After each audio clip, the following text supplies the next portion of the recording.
Kami juga telah mensomasi pihak-pihak yang kemarin diduga mencemarkan nama baik klien kami ya.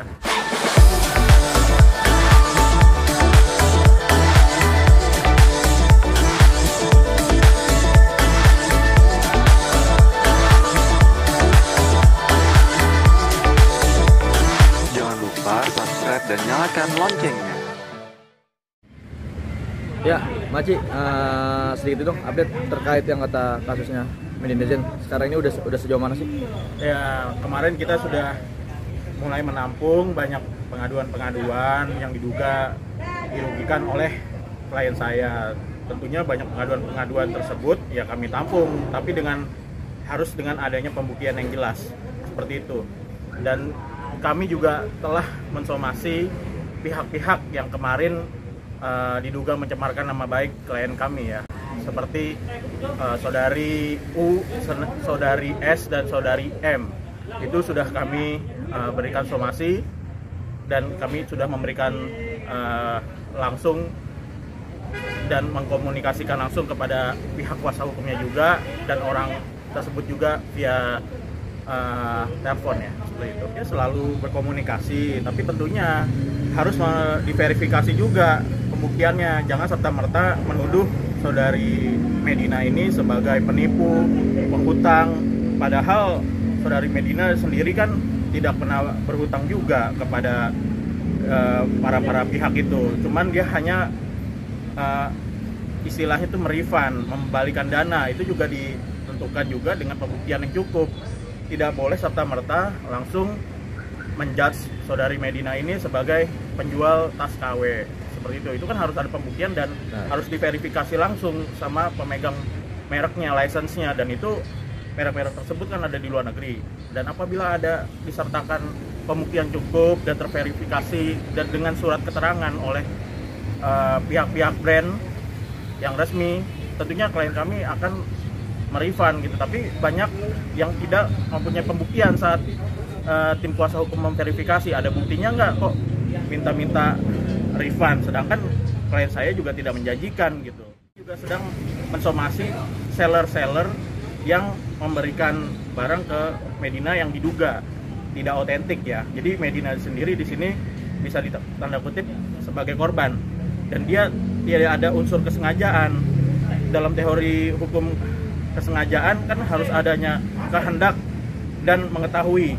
Di sini Medina tidak mengetahui dan menghendaki adanya kejadian ini. Jadi patut diduga Medina sendiri juga adalah korban seperti itu. Tahun 2018 atau 2019 saudari Medina ini kan pernah tertipu dalam penggelapan travel ya yang dilakukan oleh karyawannya senilai sekitar 10M, dan dia tetap tapi bertanggung jawab dan mengupgrade, tetap memberangkatkan jemaah umrohnya dan mengupgrade tiketnya dari kelas biasa menjadi kelas bisnis. Dan itu dia bertanggung jawab, dan dengan dia memberangkatkan, meminjam uang dari para pihak dan dengan dana pribadinya juga gitu. Tetapi dia meminjam sama saudara S ini senilai 2M.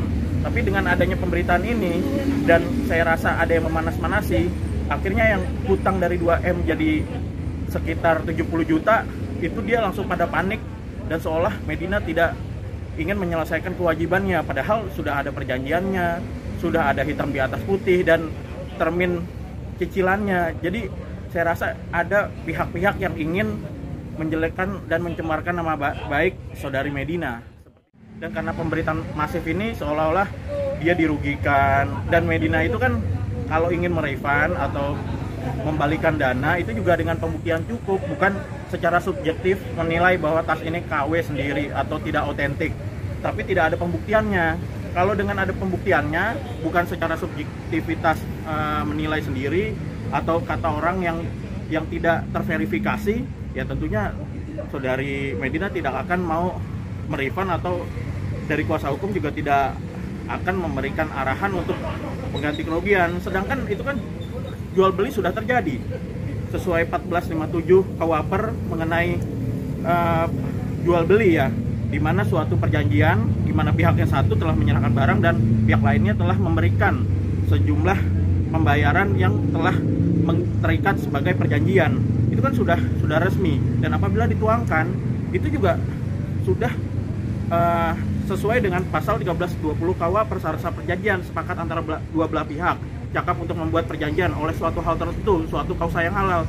Jadi sudah sah gitu.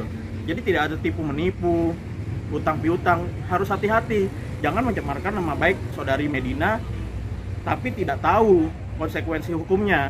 Ingat, itu bisa menjadi pencemaran nama baik. Pasal 27 ayat 3 Undang-Undang ITE 19 tahun 2016 perubahan atas Undang-Undang 11 tahun 2008 yang berisi setiap orang yang dengan sengaja dan tanpa hak mendistribusikan atau mentransmisikan atau membuat dapat mudah diaksesnya suatu informasi elektronik atau dokumen elektronik yang memiliki muatan penghinaan dan pencemaran nama baik, itu ancamannya itu 4 tahun penjara dan denda 750 juta rupiah.